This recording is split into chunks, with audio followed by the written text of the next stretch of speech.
ஏதோ ஆபீஸ் ஹோல்டர்னு கேளுங்க. கமான். இல்ல வந்துட்டேன் மேம். இப்போ நீங்க பேசும்போது நீயா இந்த மேடையில பேசும்போது ஒன்று சொன்னீங்க. என்ன சொன்னேன்? நீங்க படம் பார்க்குற ரிப்போர்ட்ஸ் எல்லாம் படம் பார்க்கறவங்க ஒரு மனநிலை சரியான மனநிலை எங்கெல்லாம் மனநிலை இல்லாதவன்னு சொல்ல வரீங்க. நான் வந்து பவுன்சர்ஸ் போட்டு வெளியில லாக் பண்ண போறேன் கதவை. இந்த போனை நோண்டிட்டு வெளில போறது இதெல்லாம் நான் கவனிச்சிட்டு இருக்கேன். சில பிரஸ் ஷோல நாட் அலவுடு. போனை வந்து நீங்க அது நம்ம வேலை இல்ல, தொழில் தானே, அதுக்கு தானே வந்து படம் பாக்குறோம். அந்த நான் ரிக்வெஸ்டா கேக்குறேன். இப்போ நானுமே நம்ம ஒரு படம் பார்க்க கதை கேட்கறோம்னு வைங்களேன், இடையில வந்து அந்த கதைக்கு நடுவில் நமக்கு டிஸ்டர்பன்ஸ் வரும்.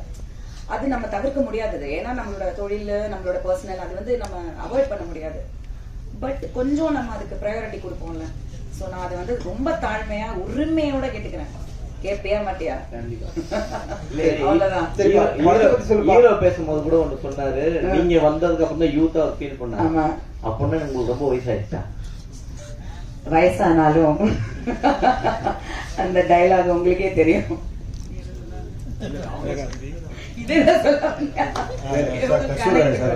கஸ்தூராஜ் சார்கிட்ட ஒரு கேள்வி.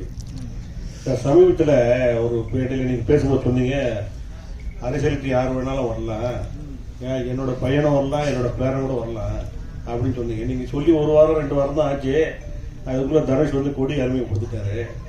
அப்போ அதுக்கு அர்த்தம் என்ன? ஒரு கன்ஃபார்மா வராதா என்னன்னு சொல்லிட்டு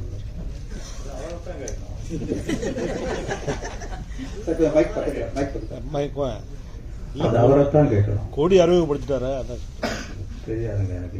இது நம்ம வந்து லவ் அதை பத்தி கேளுங்க. என் லவ் பத்தி கேளுங்க சொல்றேன்.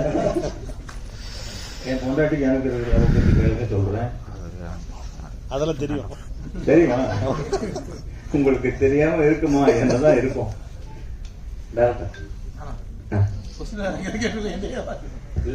லவ் படம்னாவே இப்போ இதே மாதிரியான ரோமியோ ஜூலியட் ஜெயம் ரவியும் ஹன்சிகா மேடம் பண்ணாங்க.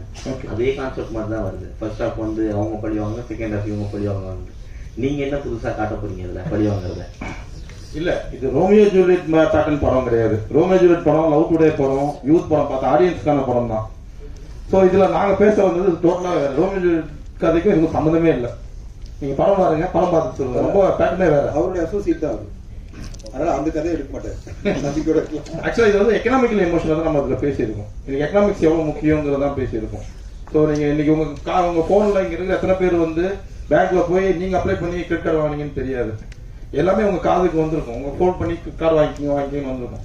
அந்த கார்டுல ஏதோ 1 மாசம் 2 மாசமா நீங்க கட்டலன்னா உங்களை சார்னு கூப்பிட்டு கார்டு கொடுத்தாங்க. அவங்க உங்களை என்னென்னலாம் கேட்பாங்கன்றது யோசிச்சு பார்த்தா. ஸோ அதை பத்தின கதை தான் இது. இதை நான் லவ்க்குள்ள சொல்லியிருக்கேன்.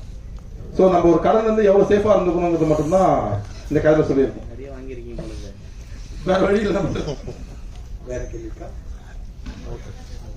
ஓகே, வேற கேள்வி இல்லையா? தேங்க்யூ.